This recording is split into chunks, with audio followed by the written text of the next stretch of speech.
Hello and welcome to The Time of Telling. I'm Mark Walker, and this podcast is based on my unpublished manuscript, The Time of Telling, John Starr Cook and the Word of One Tarot. John Starr Cook spent the first 36 years of his life on his feet, dancing and travelling around the world, until he was struck down overnight and never walked again.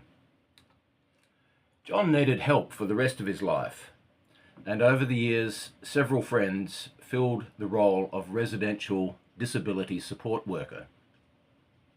Although John was still able to travel and to drive and to live a free life, he wasn't able to go on capricious spiritual missions around the world to the extent that he once did. But he could send someone else out into the world. John chose Michael Bowen, as we will see, to introduce to the world the books of T, the Word of One Tarot. Michael had just had his mind blown in John's garden with Fausto. His friend Big Bill had a freak out. Bowen resumes the story. When I woke up, there was only Bill and I in the living room. He looked at me and said anxiously in his strange Kentucky Hills accent, "Michael, we've got to get to Fausto's." I didn't realise Fausto had left John's house, but Bill said he was in Mexico City. Going to Mexico City was the last thing I wanted to do, but perhaps the luckiest thing as well. Big Bill was concerned about the number 45 that Fausto had talked about, and something to do with his own death, and being my servant and protector. When he mentioned this all to me, especially the part about being my servant, I realised I had to leave with Bill and drive to Mexico City to Fausto's house. As Bill continued to wave a piece of paper which had Fausto's address on it, it was the servant aspect of what he kept talking about that was predominantly disturbing to me. In any case, I was just beginning to understand I didn't have to plan anything anymore, or if I did, it was just some kind of theatrical production. Everything that had happened to me was absolutely clear, and it remains so today as I reflect on the experience. I cannot tell you everything that happened because there are no words yet in any language that I know of. Now, there are thousands of people all over the world who have had similar out-of-body experiences and contact with beings such as I did. They may now also want to talk about their own experiences. The world is now interconnected with the internet, and there you can find similar stories of similar beings that I experienced. If you have a desire to know, go talk to those people or go to their websites. As for me, I am here to help stop the crying, and that is all I know.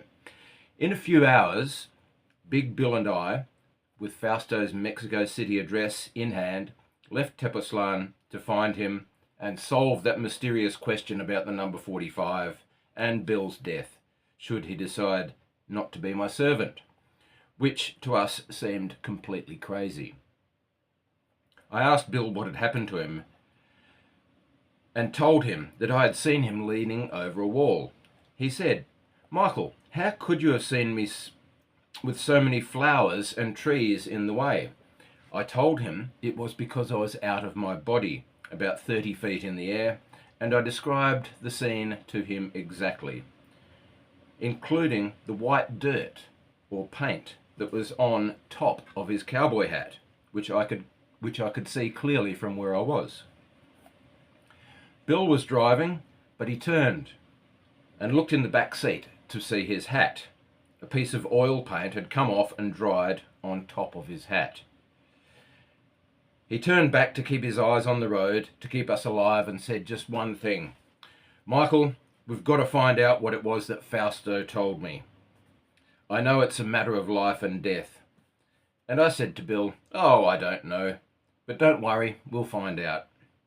Bill said one more thing: "Michael, I know I didn't eat as many of those flowers as you did, but I think the whole thing was some kind of real bad insanity." Soon, Bill and I were in Mexico City at Fausto's beautiful house. He served us coffee and some kind of sweet dessert.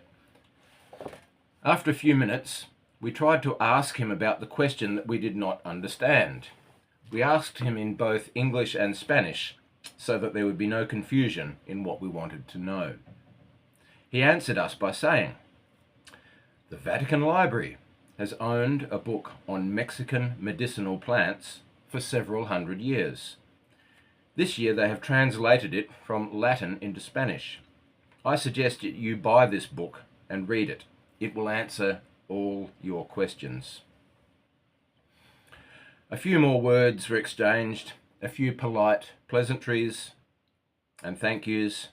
Fausto also mentioned something to me that has always been useful. He talked a little bit about his concerts at the Bell Arts.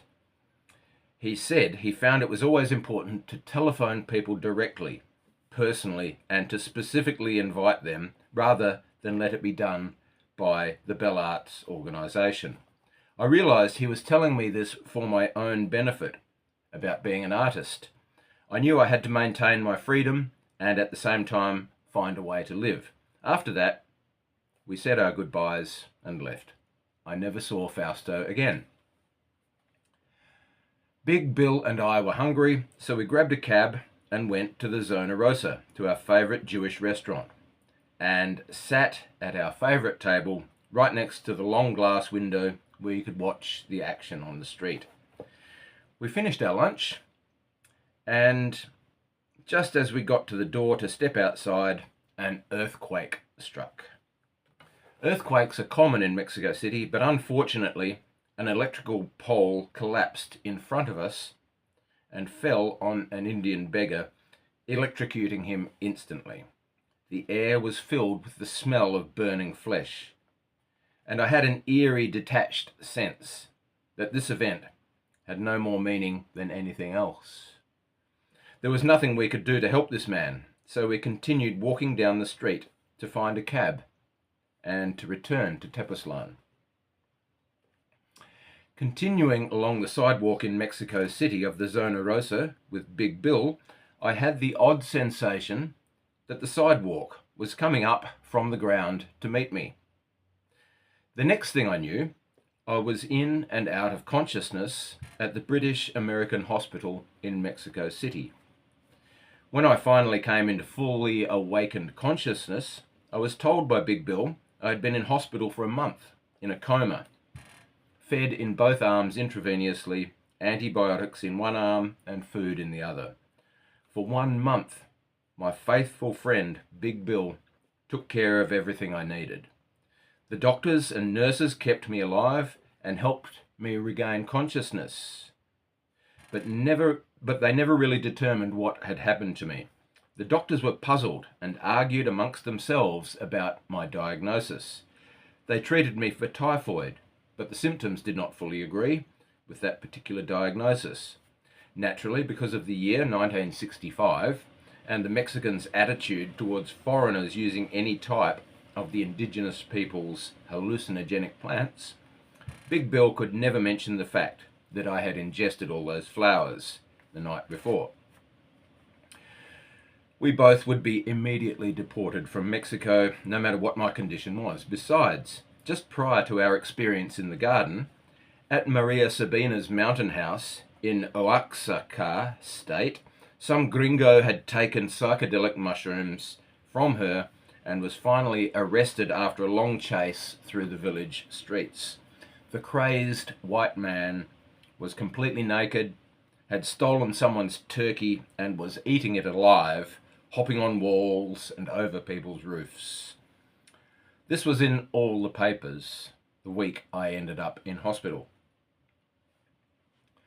My girlfriend Wendy was there when I came out of the coma after flying frantically from San Francisco to Mexico with her purse stuffed with money after Bill called her and told her about my condition.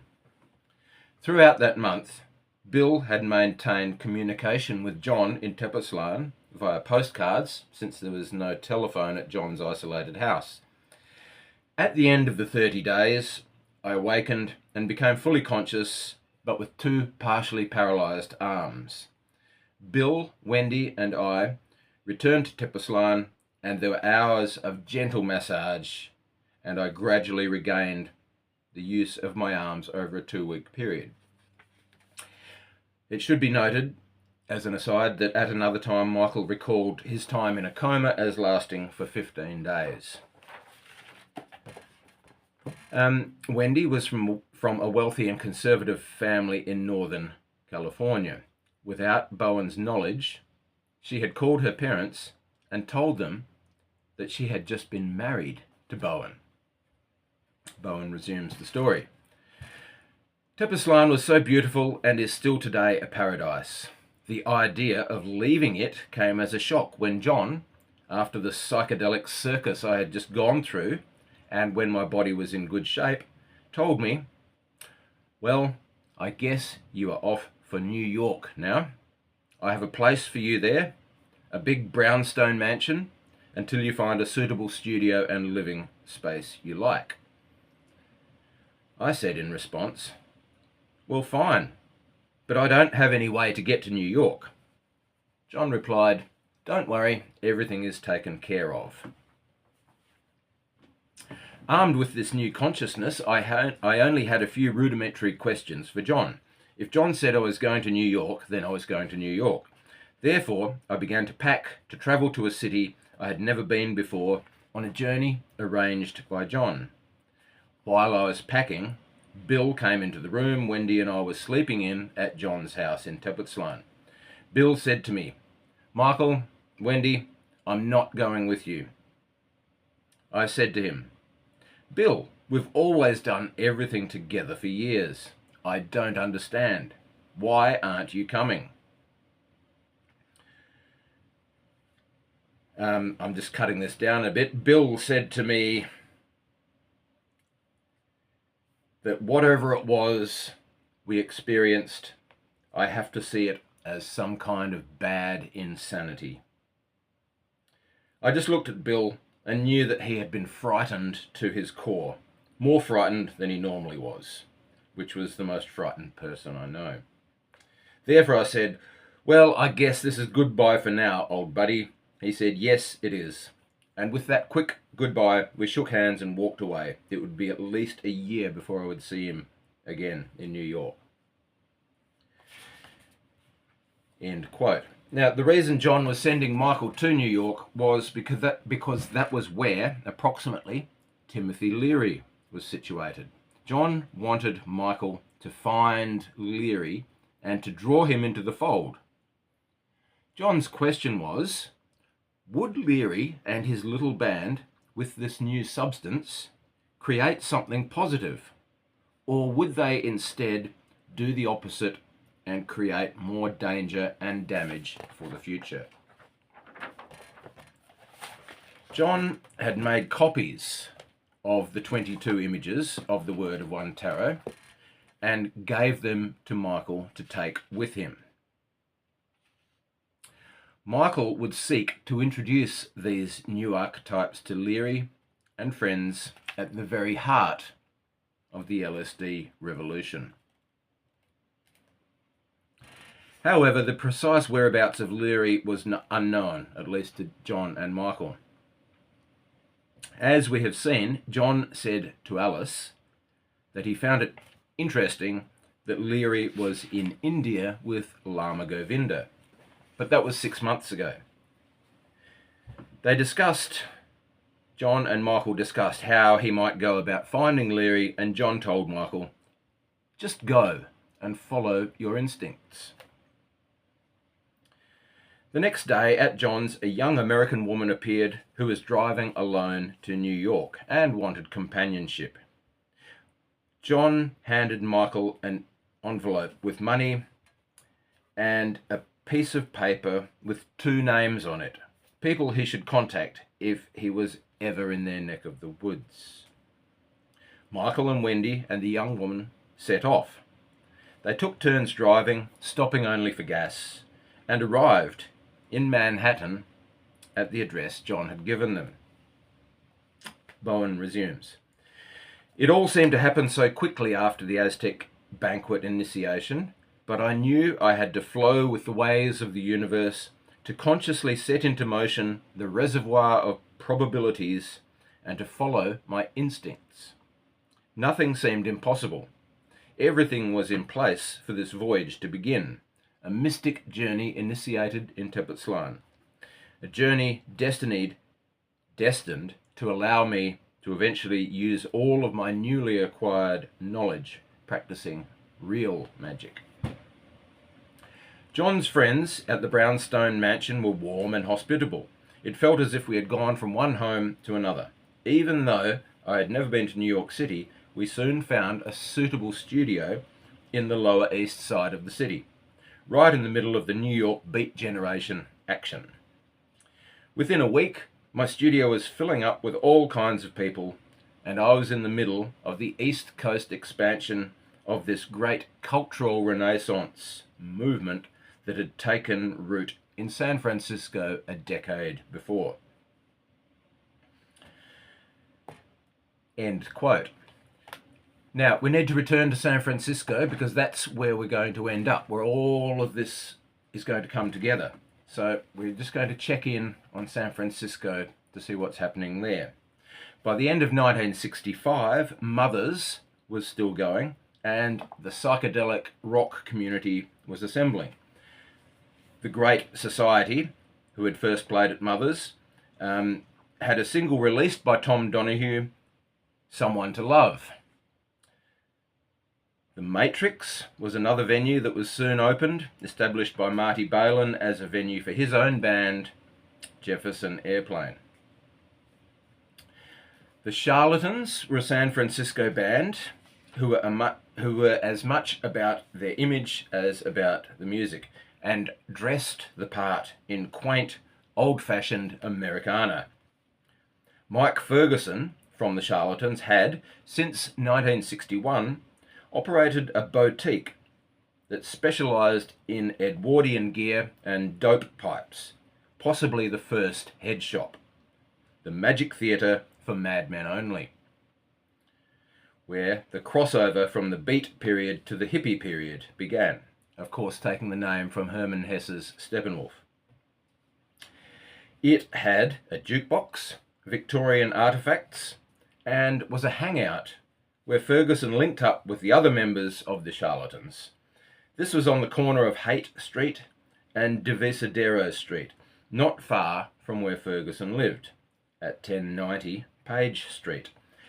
1090 was a grand affair, somewhat worse for wear, with original features like a parquetry ballroom in the basement, complete with a small stage with ionic columns, and whistle communication tubes connecting the 28 rooms. Earlier in the year, the Charlatans had met Travis T. Hipp, who was a partner in business with Mark Inobsky, who owned a 3-story red brick building in Virginia City, an old town of the Wild West. They wanted to have a club themed as a Western saloon to bring in tourists.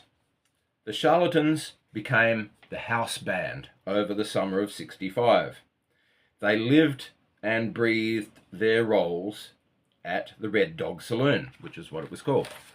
It lasted for 2 months, during which time they stayed in character the whole time, took LSD, and pioneered playing while dosed, as well as taking to wearing real guns around the place, before coming back to 1090 in character, with a really noticeable buzz about them. A significant component of the Red Dog experience was the psychedelic lighting, oil light projection, provided by Bill Ham. Bill Ham would later be acknowledged as the originator of the art, which he perfected for years before it was premiered at the Red Dog Saloon in Nevada with the Charlatans. Bill Ham's rooming house at 1836 Pine Street was known as the Dog House. George Hunter of the Charlatans moved to 1836 after the Red Dog experience, bringing that buzz to the Dog House. The 12 rooms at 1836 were populated by 12 people and their 12 dogs, which is why it was known as the doghouse. 4 of the doghouse people had formed a dope marketing enterprise called the Family Dog, which transformed into a music promotion business. Dance concerts were put on by the Family Dog, now run by Chet Helms as a legitimate concern, firstly with 3 shows at the Longshoremen's Hall, with Big Brother and the Holding Company, Quicksilver Messenger Service, and the Warlocks, soon to be the Grateful Dead, as well as Country Joe and the Fish. Another key group in San Francisco was the San Francisco Mime Troupe, a kind of guerrilla theatre outfit. And they put on a dance concert organised by trooper Bill Graham. This show, featuring the brand new Grateful Dead, was so successful that Graham put on a larger benefit at the Fillmore Auditorium. This show was the first concert of thousands put on by Bill Graham Presents at the Fillmore. In addition, San Francisco was seeing the beginnings of large-scale organised opposition to the US involvement in the war in Vietnam. 10,000 protesters marched through the streets of Oakland. The organising committee was based at UC Berkeley, a long-time centre for radical voices through the free speech movement, and the Berkeley Barb, the campus newspaper. As J. Edgar Hoover would later note, agitators on other campuses take their lead from activities which occur at Berkeley. At this time, a new mantra entered the anti-war movement: make love, not war. There are several would-be originators of this phrase. Michael Bowen maintains that it came from John. Michael says that he and Big Bill Fortner had visited John in early 1965 and that he gave them $50 to get a bunch of bumper stickers made up with that phrase as a contribution to the anti-war effort. These "Make Love, Not War" bumper stickers were widely distributed and copied, and the expression entered the language of the street protest. In addition, there is an undated poster which emerged at around this time, which I think needs to be investigated further for traces of John's hand. The poster features a pretty girl in a GI helmet with some flowers and the following text: "None of us is born with an uncontrollable instinct for violence. In fact, the aggression we use for hostility is the same go power we use for groovy acts, like loving. So, in your own life, make love, not war." So, back over in the Lower East Side of New York, Bowen set up his easel and resumed his painting practice, as well as beginning his search for Timothy Leary.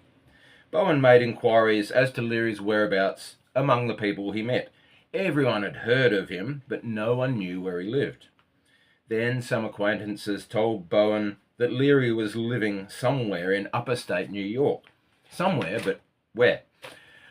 Bowen decided to apply what he had learned in the Aztec banquet initiation and, opening his map of New York City, looked for something that might give him a clue, a symbolic pointer that he was proceeding in the correct direction. Times Square stood out to him as just such a symbolic pointer, so the next morning he set out for there on a walking pilgrimage.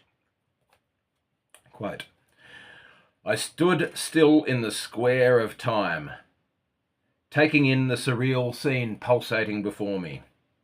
Just then, in the midst of the rushing, honking traffic swirling all around me, a man walked up to me and began to gesticulate wildly. He said in a loud and very clear voice that his name was Tyrandar and was from another planet. While he was passionately raving, talking like some New York madman that had been once in a psychiatric ward and was now back on the streets, I took his photograph and asked him very seriously, "Do you know where Timothy Leary is?" He was immediately quiet and said to me, "You are in the wrong place. He is not here yet." I asked when he would come. Tyrandar, again in a very deep but clear voice, said, "Timothy Leary will be here some years from now." I did not question Tyrandar anymore, and the New York eccentric abruptly turned and walked across the street, arms and hands gesticulating wildly as people made room for him on the sidewalk.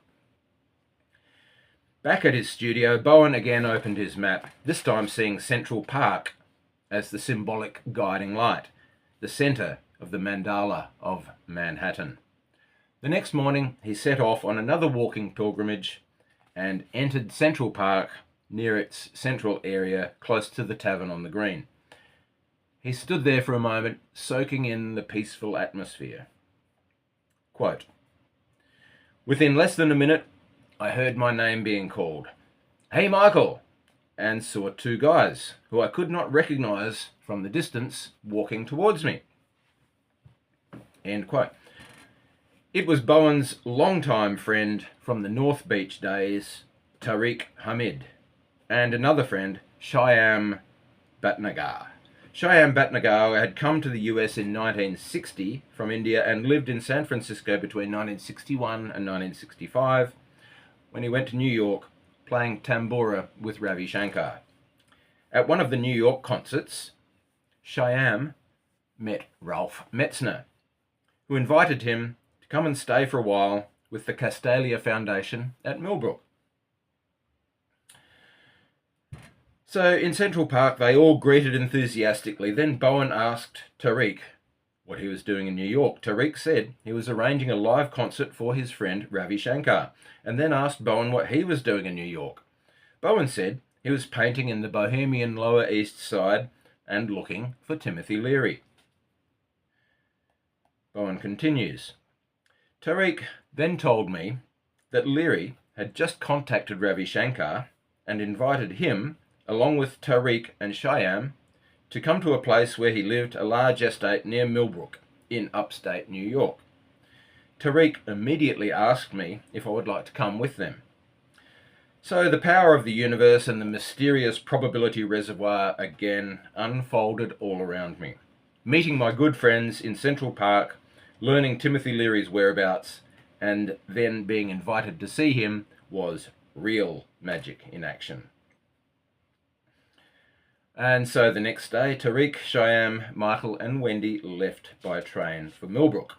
Bowen continues, "Our group arrived at the station for Millbrook, got off the train and stood there for about half an hour waiting for someone to meet us and take us to Millbrook. Finally, Timothy Leary himself arrived driving a station wagon with a broken tail light and an open box of marijuana on the front seat. Everyone piled into Leary's station wagon and he drove up to the Millbrook estate, through the magnificent gates and up to the Millbrook mansion, where we were all greeted and treated like royalty." At this point in time, it would have been about late September or early October 65, the Castalia Foundation at Millbrook had been operating for just over 2 years, with Leary, Alpert and Metzner the central figures. But things were changing. When Metzner had returned from his pilgrimage to India in spring, and Leary and Nina were still in India, Metzner found the place in a chaotic state. Alpert had been left in charge, and there had been a split into two factions. The Discipline and Order faction, led by Nina's mother and brother, who wanted to maintain some semblance of normal order in the house with cooked, shared meals and cleaning and so forth. And the other faction was the Stay High faction of Alpert, Michael Hollingshead and Arnie Hendren. When Metzner returned from India, he said, "A seedy, drugged-out guy met me at the front door, wearing my clothes." Leary and Nina returned in June, and Leary later wrote that Leary later wrote that Alpert had converted Millbrook from a community of scholars and scientists to a playground for rowdy omnisexuals. Everyone wondered what Leary would do, and a three-way LSD session with Leary, Nina and Alpert was decided upon. It did not go well. During the session, Alpert accused Leary of being judgmental about his homosexuality. This was the first time it had ever been discussed. Leary later regretted not laughing it off, but his silence in response to the accusation saw Alpert and Nina exchange a glance, and the upshot was that Nina left Leary and Alpert went to France. It was the end of the Leary-Alpert partnership and the last time that they tripped together. When Alpert returned from his travels early in the fall, he was asked not to return to Millbrook. Michael Hollingshead had introduced Leary to the new wonder substance in 1961 and had ultimately wound up living at Millbrook. Hollingshead was on a mission to turn the world onto LSD and had been running a psychedelic theatre in New York, along with psychedelic experiential workshops.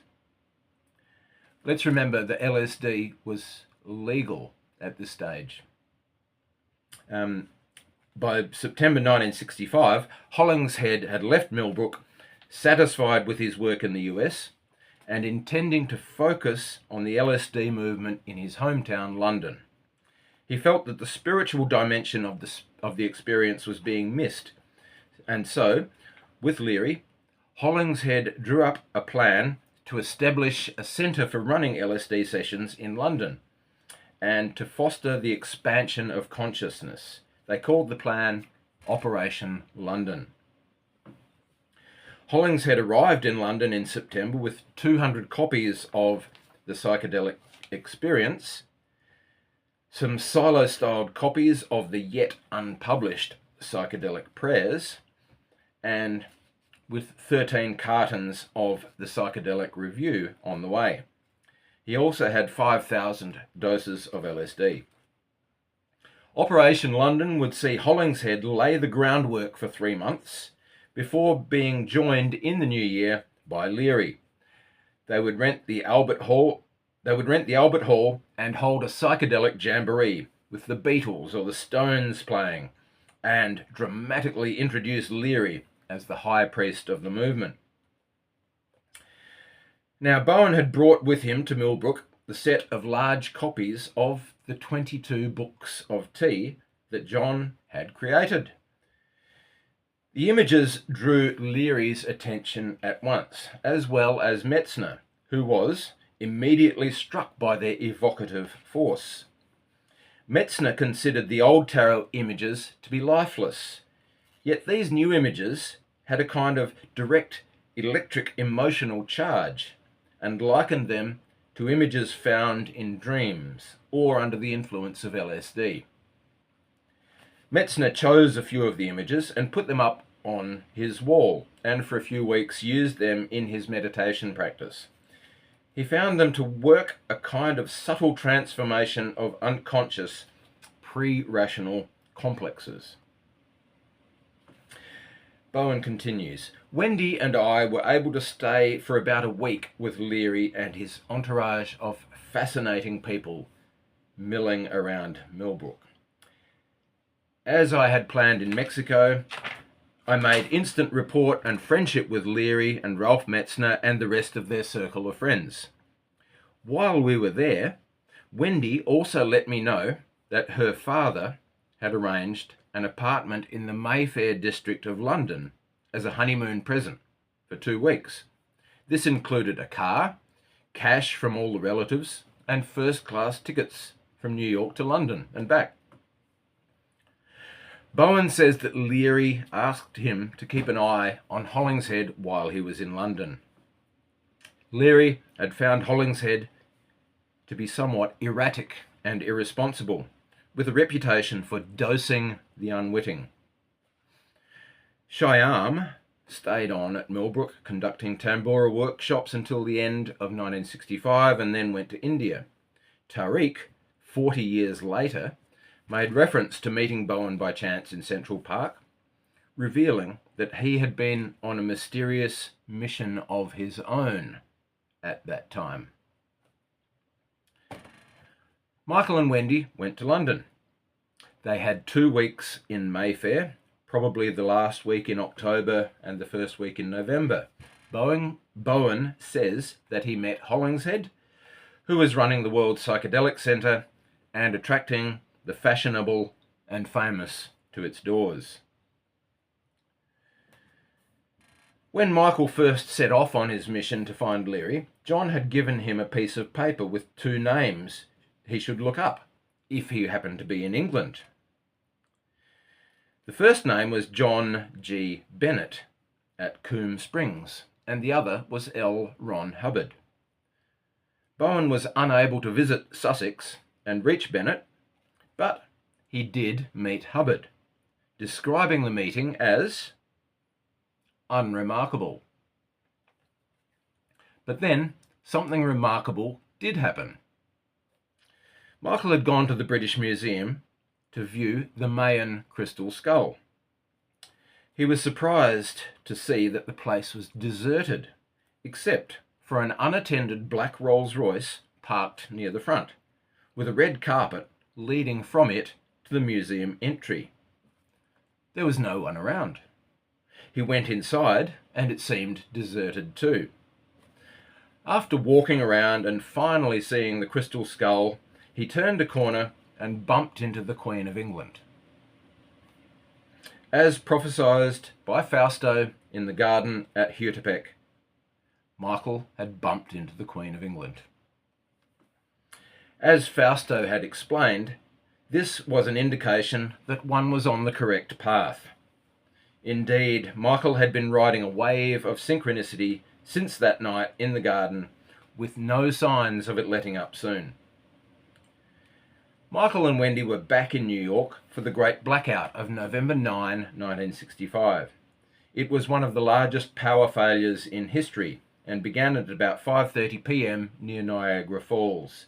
The whole of New York was plunged into darkness, and Michael recalls a time of cooperation between neighbours and a sense of community that endured until power was restored about 24 hours later. John wrote to Michael and Wendy, November 11, 65. Is it true? Is it true? How are you, dear Michael, dear Wendy? Lovely letter from lovely ones. Where was I? Yes, I was around when Masterpiece came for Neil Rose. Spun him in completely. Wild-eyed for days he was. Good push-button medicine. He took it absolutely seriously, and neither Arthur Monroe, nor I were going to disillusion him. He went off to Barra in a daze with Kip, and that is the last I've seen of him. Back in Huitepec, thank God, took down all the Christian paintings and put up you and Arthur and Timothy, sweet Timothy Martin Green, instead. Place looks very different and very happy. Pat Cassidy passed through a week or so back. I'll just quickly show the illustration from the cover of the Frisco Kid and just point out a few people here. So Patrick Cassidy, the so-called Big Sir chieftain and marijuana entrepreneur, is here. Arthur Monroe is here. Over here we have Dr. Wenneslan, Dr. Radar Wenneslan. In the centre here we have Michael Bowen, and with Bowen his then wife Martine Algiers. Hello, Martine. Back to the letter. Pat Cassidy passed through a few weeks back on his way to San Francisco with a huge iron serpent rearing out of the back of his sawed up station wagon, and a beard well en route. Patricia and Mona off to a Zizek yesterday, rubble and all, renting Arthur's, who you may have seen in New York by now. Fortner all flippy in Santa Barbara. Timothy in Bolinas and bored. James arrived, trailing fans and stereophonic equipment, cockatoos, cats and squealing children. Thank God I'd decided to move back here. We'll try to play old tapes and see if there is anything interesting. If so, we'll send. Wouldn't it be fun to get recorded? Delighted you are to appear in Psychedelic Review. Alas, they are not sending me copies anymore. Have 2 subscriptions, neither expired, but I never receive. Osiris is with us since the Scorpio full moon. Nobody suspected the given one. Given is John Eaton, the tarot, the Ouija board partner of John. How blind we have all been, but one has to ask to be forgiven before the eye opens. Legion, John finally caught on and asked, and much was revealed. Forgiven is Legion. Love, darlings. Signed with a G with an outward arrow. P.S. Kiss to Torah. Torah is Michael's Great Dane. So, John continued to hold the Ouija sessions in Hutepec, but with less frequency. The sessions were only happening every 2 or 3 weeks. Mitch, meanwhile, was at the end of his travels in Europe and North Africa. He had been on what he describes as a months-long magic carpet ride, but now it was time to go home. He had arranged passage on a Yugoslav freighter going to New York. But before he had left Tangier, Mitch was entrusted with an important task. Mitch explains that in Tangier there was an informal but elaborate system of US expats, which was necessary to survive in Tangier, and that he had been summoned one day by one of this group of expats, Ira Cohen, and told, "We want you to accompany this trunk back to New York and to give it to Irving Rosenthal." Inside the trunk was the manuscript of Naked Lunch. At the Beat Hotel, Geisen had a footlocker that he would collect Burroughs's routines and hold on to them while Burroughs disappeared on his comings and goings. So this seems to be that locker. Geisen and Burroughs were both away from Tangier for most of 1965, so had probably already decided upon Mitch as the courier of the Naked Lunch trunk, perhaps even while they were lasering a hole in the back of his neck at the Café de Paris.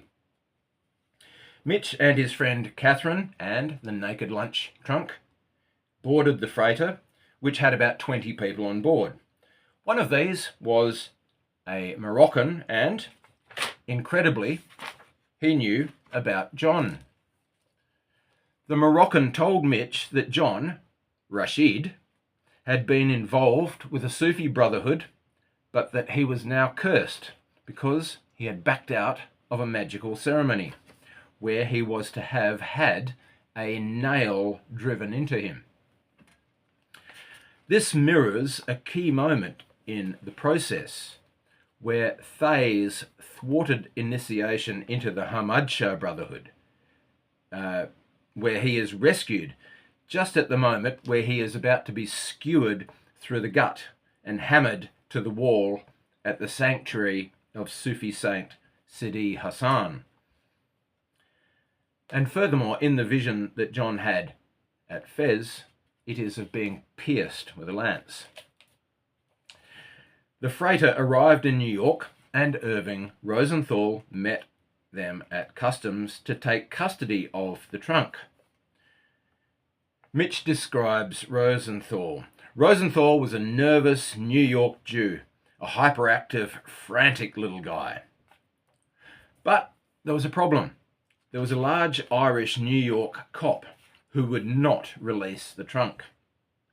Rosenthal threw a fit, remembers Mitch. "This is a very important manuscript," he screamed and had an absolute tantrum. So much so that the big Irish guy finally gave in and said, "Oh, all right, have the trunk." Naked Lunch was once again in the news. There was an obscenity trial in Boston, which was several months away from resolution. The trunk manuscript seems to have been the 1959 manuscript published in Paris by Olympia Press. Rosenthal's 1960 version for Grove Press of New York was based upon a pre-1959 manuscript reassembled by him in the same order as the Olympia Press edition. Mitch had left Tangier a few weeks before Guyson returned to the city in late 1965. Burroughs had encouraged Guyson to write, and Guyson was determined to write a novel. He began working on a manuscript with the working title of The Initiates, which soon became The Immortality Racket, then Bor, then Heads Touch Heaven, then Hassan's Knife. Ultimately, it would become The Process. Leary, meanwhile, had decided to close down Millbrook. The money, energy, able bodies, and utopian idealism needed to maintain a 64-room castle had been dissipated. Leary had recently met Rosemary, who he would soon marry. He had decided to drive to Mexico with Rosemary and her 2 children so that he could spend time writing. He would then fly to London in the new year for the psychedelic jamboree. However, Leary was arrested at the border crossing in Texas a few days before Christmas. His daughter Susan had about half an ounce of marijuana, which was found during a search by the authorities. Leary took responsibility, was granted bail, and returned to Millbrook. Leary's arrest had thrown Operation London into uncertain territory. He would be unable to leave the country until the matter was resolved. Never mind that Hollingshead had troubles of his own in London, a mephedrine habit, and the attention of the authorities. The World Psychedelic Centre was busted, not for LSD, which was not illegal at the time, nor mephedrine, which was prescribed to Hollingshead, but for marijuana and hashish. 6 people, including Hollingshead, were remanded in custody for the next 2 months. Leary came to visit Bowen at his studio in a very agitated state. What was he to do? Millbrook was closed. He couldn't go to London. In fact, he might end up going to jail. As they sat talking into the night at Bowen's studio, an assortment of people came and went. Leary was interested in these people. At Millbrook, Leary had courted the rich, the psychiatrists, actors, doctors, journalists, and professionals generally. Millbrook had no place for the artists, poets, musicians, writers, and thinkers that he saw that night. But these were the type of people he now wanted to see at Millbrook. And so Leary decided to open up Millbrook again, with a less elitist approach to the psychedelic question.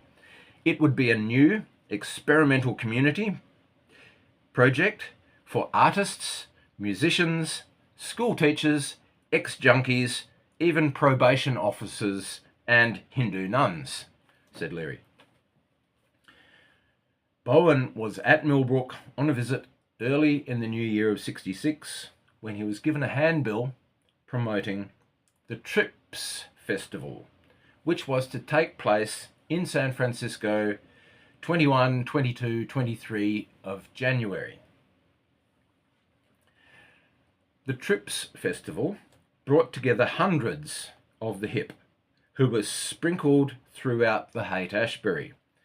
The event combined the successes of 4 key components: Ken Kesey's acid tests, Bill Graham's mime troupe benefits, Chet Helms's jam sessions at 1090, and Bill Ham's light shows at the Pine Street Doghouse. News of the Trips Festival gave Bowen pause. He and John had discussed the necessity of producing a great event which would help mankind to progress towards the age of Aquarius. Now Bowen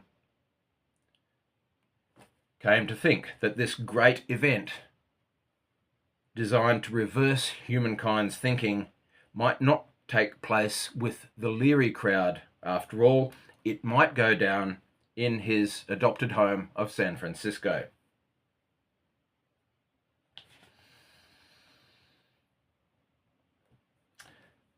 Bowen had become close friends with Leary and his friends, and through them met a great number of other influential people. By specifically befriending Leary and others, Bowen was making progress with his intention to create what he called the needed human art tableau at some stage in the future.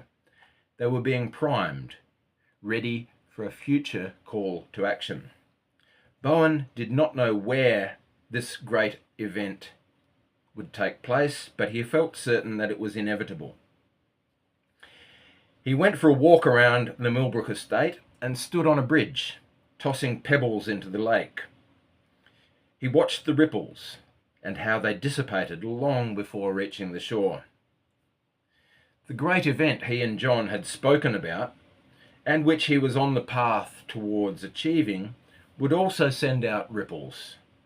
But would those ripples reach the shores of the consciousness of the wider populace? To achieve such an objective, a bigger pebble would be needed. Bowen ultimately hauled the greatest boulder he could carry and dropped it into the lake. He watched the ripples with satisfaction as they reached the further shore, and concluded that whatever was in store had to be a surprise attack of overwhelming force.